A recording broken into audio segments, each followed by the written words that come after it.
Good morning students, welcome to your computer class. आज इस particular lecture में जो टॉपिक्स मैं कवर करूंगा वो हैं adding clip art, adding picture from a file, resizing and stretching, cropping and adding styles. तो डेफिनेटली मैं जो हूँ इन सब को बेसिकली आपको प्रैक्टिकली यूज़ करके दिखाऊंगा MS वर्ड के अंदर। But before that I am going to give you a bit of understanding इन सब फीचर्स के बारे में कि बेसिकली इन फीचर्स का यूज़ क्या है और रादर इनकी इंपॉर्टेंस क्या है। Adding a clip art, adding clip art basically MS Word में एक फीचर होता है कि इसमें कुछ वर्ड में बेसिकली कुछ इमेजेस दी होती हैं जिनको जो है हम ऐड कर सकते हैं। तो हमें बेसिकली उसके लिए इंसर्ट टैब में जाना पड़ता है। इंसर्ट टैब के अंदर जो है हमारा एडिंग क्लिप आर्ट का फीचर बेसिकली बटन दिया होता है कि just need to click on the button और हमारे जो है आपके राइट हैंड साइड पे जो है एक डायलॉग बॉक्स ओपन होता है जिसके अंदर बेसिकली बहुत सारी इमेजेस दी होती हैं। So we can simply select the images from there और उसमें डिफरेंट टॉपिक्स के हिसाब से इमेजेस दी होती हैं कि इफ आप पर्टिकुलर टॉपिक जिससे आपको इमेजेस चाहिए, जो simply need to enter the name in the text field and on the basis of that वो बेसिकली उन इमेजेस को पुल कर लेगा जो उस पर्टिकुलर जो आपने टॉपिक लिखा है उससे रिलेटेड हैं। उसके बाद हम आते हैं एडिंग पिक्चर्स फ्रॉम फाइल। मान लीजिए कि आपने कुछ पिक्चर्स क्लिक करी हैं एंड आप ये चाहते हैं कि उन पिक्चर्स को मैं अपने MS वर्ड की जो फाइल है उसमें ऐड करूं, तो वो भी आप जो है इंसर्ट टैब में जाएंगे। इंसर्ट टैब में जाने के बाद जो है वहाँ पर एडिंग पिक्चर्स का बेसिकली ऑप्शन दिया हुआ है। Just simply click on it और क्लिक करने के बाद वो जो है आपसे बेसिकली पूछेगा पाथ उसका कि कहाँ पर ये फाइल है। You just need to find the path और आप जो है उस पर्टिकुलर इमेज को इंसर्ट कर सकते हैं आपके MS वर्ड के अंदर। फिर आता है resizing and stretching. Resizing and stretching basically हम यूज़ करते हैं कि अगर मैंने कोई इमेज इंसर्ट कर दी है अपनी MS वर्ड के अंदर तो उसके साइज़ को मैं इंक्रीज़ या डिक्रीज़ कर सकता हूँ। स्ट्रेचिंग बेसिकली हुआ कि मैं उसको किसी एक पर्टिकुलर डायरेक्शन में मैं जो उसका साइज़ बढ़ा सकता हूँ। It could be basically horizontally और वर्टिकली। आई वांट टू कोई एक बेसिकली साइड पे मैं बेसिकली उसको साइज़ उसका इंक्रीज़ करना चाह रहा हूँ तो वहाँ पर मैं स्ट्रेचिंग करूँगा। क्रॉपिंग अगेन मुझे इमेज के कोई स्पेसिफिक एरिया का जो हिस्सा है उसे क्रॉप करना है, वो पूरी इमेज में यूज़ करना नहीं चाह रहा है। I want to basically remove कुछ हिस्सा उस इमेज का, तो वहाँ पर मैं क्रॉपिंग यूज़ करता हूँ। एडिंग एंड स्टाइल्स में बेसिकली होता है कि जो भी मैंने इमेज यूज़ करी है उसको एक तरह से उस पर स्टाइलिंग कर सकता हूँ उन इमेजेस के ऊपर। तो वो स्टाइलिंग हम कैसे करेंगे that I will explain you when I am going to basically show you how about using them practically जब बेसिकली इनको MS वर्ड में यूज़ करूँगा उनका तब मैं आपको बेसिकली बताऊँगा कि एडिंग स्टाइल्स जो है उसमें और कौन कौन से बेसिकली डिफरेंट स्टाइल्स हैं हम यूज़ कर सकते हैं। So this was a general introduction about the topics जो मैं कवर करूँगा आगे जो है MS वर्ड में, जिनका मैं आपको एक तरह से प्रैक्टिकल डेमोन्स्ट्रेशन दूंगा। So now let's move to MS Word, जहाँ मैं आपको बेसिकली टॉपिक बाय टॉपिक मैं प्रैक्टिकली डेमोन्स्ट्रेट करूँगा इन सारे फीचर्स को। So that you can see that I have opened MS Word on my computer। अब यहाँ पर मैं जो टॉपिक फर्स्ट आपको एक्सप्लेन करूँगा प्रैक्टिकली वो है क्लिप आर्ट। सो अगर मुझे अपने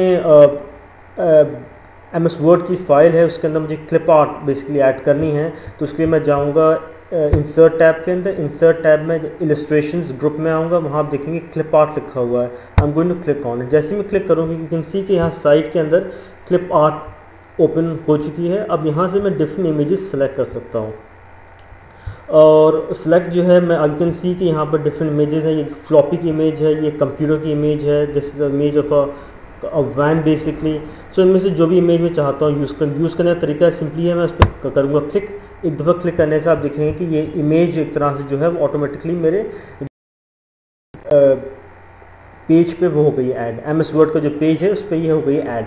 तो ये तरीका है जिसके थ्रू मैं बेसिकली क्लिप आर्ट जो है ऐड कर सकता हूँ। इसमें एक चीज़ और भी है कि मैं जो टॉपिक के हिसाब से कर सकता हूँ। जैसे मान लीजिए मैंने यहाँ पर लिख दिया car and I am going to go होता है। सो यू कैन सी जैसे मैंने कार लिखा तो यहाँ जितनी भी इसके अंदर कार की इमेजेस हैं वो यहाँ पर शो हो रही हैं। अब I am going to click on this particular one. तो आपने देखा ये जो थी ये इमेज यहाँ पर ऐड हो गई। So this is the way जिसके थ्रू आप क्लिप आर्ट को बेसिकली अपनी MS वर्ड का जो पेज है उसमें ऐड कर सकते हैं। सपोज अब हम जो करेंगे what will do that we will add a picture from a file. हम इसमें हमारे कंप्यूटर के अंदर जो भी कोई इमेजेस पड़ी हुई हैं, पिक्चर्स पड़ी हुई हैं, तो उनको हम अपने MS वर्ड के पेज में ऐड करेंगे। सो फॉर दैट अगेन हम जो है इंसर्ट टैब पे जाएंगे, वहाँ हम पिक्चर्स पे जाएंगे और जैसे हम क्लिक करेंगे तो इट विल आस्क अस कि हमें पिक्चर सेलेक्ट कहाँ से करनी है, उसका पाथ क्या है। तो इसमें जो भी यहाँ इमेज हुई से मान लीजिए पहली इमेज है, मैं इस पर को सेलेक्ट करूँगा। सेलेक्ट करने के बाद I am going to click the insert button. तो इंसर्ट बटन क्लिक करने में आप देखेंगे कि यहाँ पर ये इमेज ऐड हो गई है। So this is the way जिसके थ्रू जो है हम कोई भी पिक्चर को हम बेसिकली ऐड कर सकते हैं। हमें सिंपली जो है इंसर्ट टैब पे जाना है, वहाँ पिक्चर्स जो है आपका, मैं वहाँ पे क्लिक करूँगा एंड देन वो हमसे पूछेगा कि आपको कौन सी पिक्चर ऐड करनी है। आपको उस पिक्चर को सिलेक्ट करना है, इंसर्ट बटन दबाना है and that picture will actually be added आपके MS वर्ड पेज के अंदर। अब हम बात करेंगे रीसाइजिंग और स्ट्रेचिंग पिक्चर के बारे में। एज यू कैन सी कि ये इमेज ऑलरेडी यहाँ पर इंसर्टेड, जो मैंने लास्ट वीडियो में इंसर्ट करके दिखाया था आपको। आप बेसिकली लिख सकते हैं कि इसके चारों तरफ यहाँ सर्कल्स बने हुए हैं, यहाँ एंड यहाँ पर सब जगह सर्कल्स बने हुए हैं।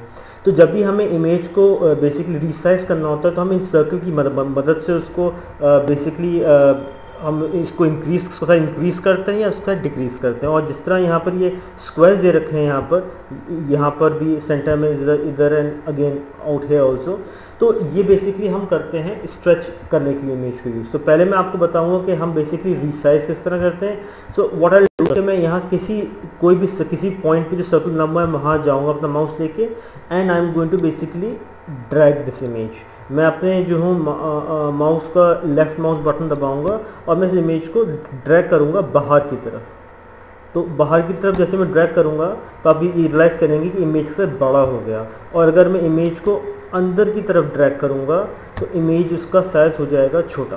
तो ठीक है, तो ये तरीका तो हो गया रीसाइज करने का। अब बात करते हैं स्ट्रेच करने की। अब उसके लिए मैं किसी भी स्क्वायर पे आऊँगा अपना माउस का पॉइंटर लेके एंड मैं इसको जो हूँ किसी भी I am going to stretch it in a particular direction. तो मैं इसको स्ट्रेच करूँगा इस तरह, अपना लेफ्ट माउस बटन दबाकर I am going to drag my mouse और आप देखेंगे कि ये इमेज जो है स्ट्रेच हो गई एक डायरेक्शन के अंदर। इसी तरह अगर मैं वापस इसको लेके आना चाहता हूँ उसकी ओरिजिनल पोजीशन पे, तो मैं जो हूँ इसको अगेन लेफ्ट माउस बटन दबाऊंगा और मैं अंदर की तरफ इसको करूँगा ड्रैग अपने माउस को। तो आप देख सकते हैं कि मेरी इमेज जो है उसका साइज बेसिकली स्ट्रेच जो मैंने करा था बाहर की तरफ और मैं अंदर की तरफ करा है। तो बेसिकली ये तरीका हो गया है जिसके थ्रू मैं अपनी इमेज को स्ट्रेच कर सकता हूँ बेसिकली किसी भी पॉसिबल डायरेक्शन में जहाँ पर ये स्क्वायर दे रखे हैं। अब मैं इसको इसी तरह अगर मैं चाहूँ उसको यहाँ से स्ट्रेच करना और, तो I am going to put it like this. Now you can see कि ये स्ट्रेच हो गई इस डायरेक्शन के अंदर। तो ये तरीका है जिसके थ्रू हम रीसाइजिंग और स्ट्रेचिंग बेसिकली इमेज के ऊपर हम अप्लाई कर सकते हैं। सपोज अब मैं आपको बेसिकली बताऊंगा कैसे मैं जो हूँ अपनी MS वर्ड में कोई भी गिवन इमेज है उसको मैं क्रॉप कर सकता हूँ। तो क्रॉप करने के लिए what I have to do first कि मैं उस इमेज पे जाके माउस से एक दफ़ा क्लिक करूँगा तो इमेज सेलेक्ट हो जाएगी। फिर वहाँ पर मैं ऊपर आप देखेंगे पिक्चर टूल्स लिखा हुआ है, मैं उस पर क्लिक करूँगा। उस पर क्लिक करने के बाद मैं साइज़ ग्रुप पे जाऊँगा, वहाँ मैं क्रॉप जो है उस पर क्लिक करूँगा और उस पर क्लिक करने के बाद आप नोट कर सकते हैं यहाँ पर कुछ निशान बन के आ गए। यहाँ पर डैश बना हुआ है, एक निशान यहाँ पर बना हुआ है। तो बेसिकली ये बेसिकली एरियाज है जहाँ से मैं बेसिकली अपनी इमेज को बेसिकली होल्ड करके ड्रैग कर सकता हूँ टू क्रॉप करने के लिए। तो मान लीजिए I am going to take my mouse pointer here और मैं यहाँ से इस इमेज को बेसिकली क्रॉप करने के लिए ड्रैग करूँगा अंदर की तरफ। तो मुझे इतनी इमेज को क्रॉप करनी है, थोड़ा सा और मैं कर लेता हूँ क्रॉप। मुझे इतनी इमेज को क्रॉप करना है, I am going to release it. So now you can see कि मैंने जैसे ही अपना माउस का लेफ्ट माउस बटन रिलीज करा तो मेरा इमेज बेसिकली क्रॉप हो गई। Okay, so this is the way जिसके थ्रू मैं अपनी जो इमेज है उसको मैं क्रॉप कर सकता हूँ। तो अब मैं आपसे बात करूँगा कैसे मैं जो हूँ अपनी जो गिवन इमेज है उसमें कुछ स्टाइल्स ऐड कर सकता हूँ। तो स्टाइल अगर मुझे अपनी इमेज में ऐड करना है तो फर्स्ट ऑफ ऑल मैं जो हूँ अपनी इमेज पे जाकर माउस से क्लिक करूँगा तो इमेज सेलेक्ट हो जाएगी। सेलेक्ट होने के बाद यहाँ पर टॉप पे पिक्चर टूल्स एक जगह लिखा हुआ है, आप उसको क्लिक करेंगे। क्लिक करते ही आप सामने पिक्चर स्टाइल्स ये ओपन हो जाएगा यहाँ पर। On MS word. अब यहाँ से मुझे बेसिकली चूज़ करना है कि मुझे बेसिकली कौन कौन से स्टाइल्स हैं जो मैं इस पर्टिकुलर इमेज के अंदर अप्लाई करना चाहता हूँ। तो लेट्स स्टार्ट विद दिस। जैसे मान लीजिए मैंने इस पर क्लिक करा, ये पर्टिकुलर स्टाइल है। जैसे क्लिक करा, रियलाइज़ करा कि ये पे मेरी इमेज का जो बॉर्डर वो एक तरह से सर्कुलर फॉर्म में हो गया। और उसके बाद जो है मैं और भी हैं स्टाइल, जैसे मान लीजिए ये है, I am going to click on this, as you can see now it is like this. और जो है मैंने इस पर क्लिक कर दिया, it is gone like this या लाइक दिस। सो ये डिफरेंट बेसिकली स्टाइल्स हैं जो मैं बेसिकली अपनी गिवन इमेज के ऊपर अप्लाई कर सकता हूँ। So now with this I come to the end of my lecture. और इसके अंदर मैंने जो भी आपको टॉपिक्स एक्चुअली एक्सप्लेन कर रहे हैं, I want you to basically watch this video very carefully. And अगर आपको कोई भी बेसिकली कोई चीज़ समझ में नहीं आती, if you have question regarding this video, तो आप बेसिकली कमेंट बॉक्स में भी लिख सकते हो to basically ask the question that मेरे ये पर्टिकुलर टॉपिक समझ में नहीं आया। और उसके अलावा you can always contact me. मेरा नंबर जो है व्हाट्सएप ग्रुप में दिया हुआ है, you can simply text me. आप मुझे एक व्हाट्सएप लिख के भी भेज सकते हो अगर आपको कोई डाउट है किसी पर्टिकुलर वीडियो के अंदर कोई चीज़ समझ में नहीं आ रही है। और आप मुझे of course you can call me, my number is already in the group, तो आप मुझे उससे कॉल भी कर सकते हैं। Thank you.